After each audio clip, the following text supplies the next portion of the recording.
Today here at the Financial Times offices in Soho in downtown New York, we've been doing something a little bit different. We've been up on the roof terrace with Chris Anderson, the Chief Executive of 3D Robotics, an unmanned aerial vehicle company.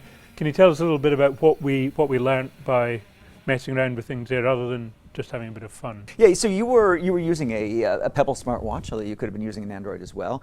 And in the old days, flying drones involved this sort of these crazy contraptions, stick and rudder things, and just piloting skills. Well, I don't have any of those skills, and you shouldn't need any. It should really be as a matter of pressing a button on your phone or on your watch. And so you pressed a button, and it used the GPS coordinates. It remembered where it took off, and it used the GPS coordinates to go back safely and land where it started. Now, there's a lot of fuss about the capabilities of drones, and you see excitement about the idea that the brown UPS trucks that we see going past our building are going to be replaced by these things.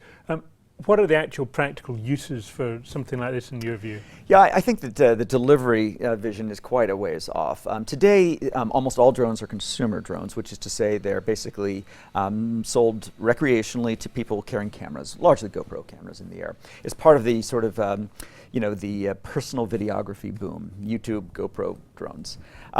In a few years, but we're starting to see the beginnings of a commercial use, and in a few years that's going to take off. The big sectors are agriculture, where these things do crop mapping, sectors like construction, where they do building scanning, or real estate, insurance as well. The ability to take either videos or still pictures, which they composite together to create 3D models or high-resolution 2D maps.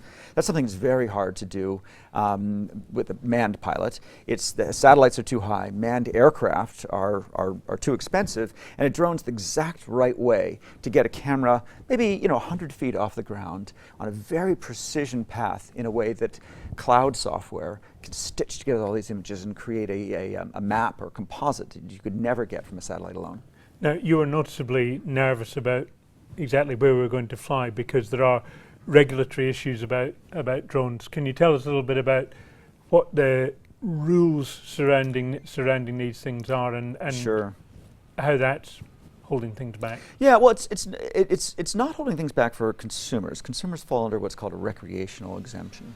And that is as long as you stay under 400 feet. So think of the airspace, the airwaves as being, the air above our heads as being sort of like a wedding cake.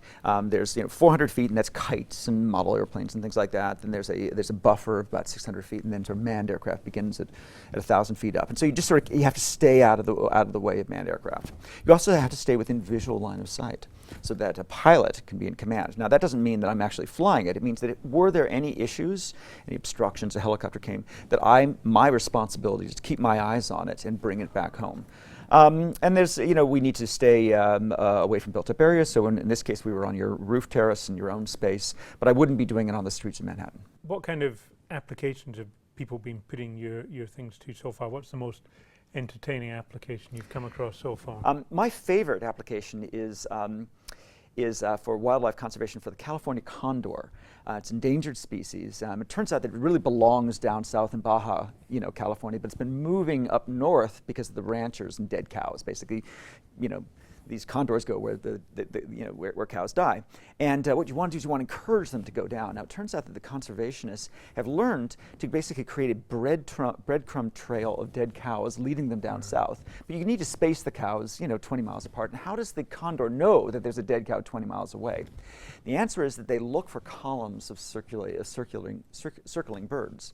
Well, how do you start one of those really quickly? And the answer is you put a drone over a dead cow circling, and from a distance, that looks like a bird circling, and it tracks the other birds in that direction. You just basically can seed a procession of endangered species moving back to their natural habitat.